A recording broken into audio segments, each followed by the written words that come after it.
logins.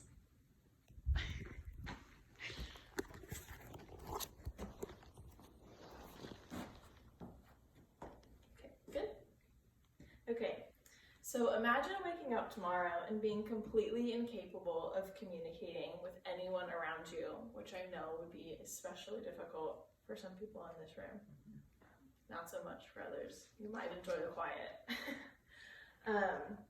But imagine that every word you try to say, every signal you make, every message you try to send is completely blocked and you're not able to reach anyone. You try as hard as you can to be heard, but the world goes on around you as if you aren't even there. Author Andre Marmer described this experience as losing an essential aspect of your humanity. So imagine now that this restriction lifts just a little bit and you're able to communicate some information, but not all. Maybe you can say whatever you want about all topics except for one. Is this still a violation of your humanity? I would argue that yes, it is, because as Marmer says, even if you don't have much to say about that forbidden topic, you probably believe at your core that it should be entirely up to you whether you say something or not. Protecting your right to speak or not speak about any given topic is precisely why you should value and protect free speech. Today I want to talk about 3 reasons why we should value and protect free speech. First, we'll talk about communication being essential to our humanity. And then I'll talk about free speech including the right to speak and the right to listen to others. And then last, I hope to convince you that we do ourselves a disservice by silencing those we disagree with, so we should value free speech for everyone, even those who might oppose us. So, why should we value free speech? Because the ability to speak and communicate with others is essential to our humanity. The example I shared just a moment ago attests to this fact. When we lose the ability to communicate, we lose a fundamental part of ourselves. Author Marmer says this: a great deal of what allows us to live worthwhile and potentially fulfilling lives is our ability to communicate. Through communication, we're able to build relationships and learn from one another and influence each other. And all of these things are fundamental to our lives. They are not possible without communication. And of course, all of the things I just mentioned are not one-sided because life isn't lived in isolation. So now I want to take a look at another aspect of free speech. We've established that communication is essential, but I want to go further to say that when we value free speech, we value the right to speak to others and the right to listen to others. Marmer makes an excellent distinction between these 2 aspects of speech. First, he defines the right to speak as the right of a person to express freely whatever they wish to communicate to one person or to the public at large.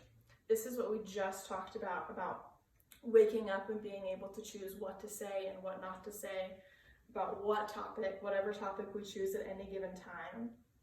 But he also goes on to define a second part of free speech, which is the right to hear.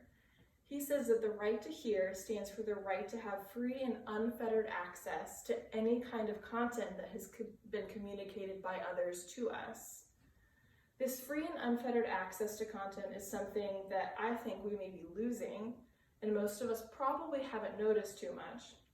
But to give an example, in 1 quarter alone of 2018, YouTube removed 58 million videos from their platform. While I don't want to get into the legality of regulation and censorship for platforms like YouTube and Facebook, I do think it's wrong and immoral for these platforms to become the censorship police. In an article by Forbes, they talked about the removal of content, the removal of a controversial video for no other reason than because some viewers didn't agree with the content on a personal level or it made them uncomfortable.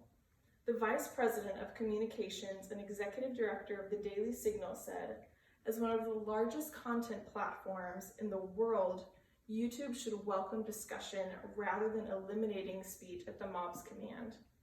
Censoring and regulating speech of others based on preferences and silencing those we disagree with is detrimental to us as individuals and as a society. This brings us to my 3rd point. We do ourselves a disservice by silencing those we disagree with.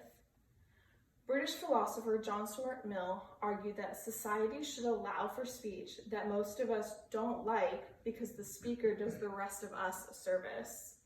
The speaker either is right and we are wrong, so we have the opportunity to correct our views and better ourselves, or the speaker is wrong and we come to appreciate why she is wrong by arguing against her and strengthening our own beliefs. Valuing free speech helps us to grow in knowledge, innovation, and our capacity to reason. We ultimately become better consumers and producers of knowledge, and this makes us better individuals and a better society at large.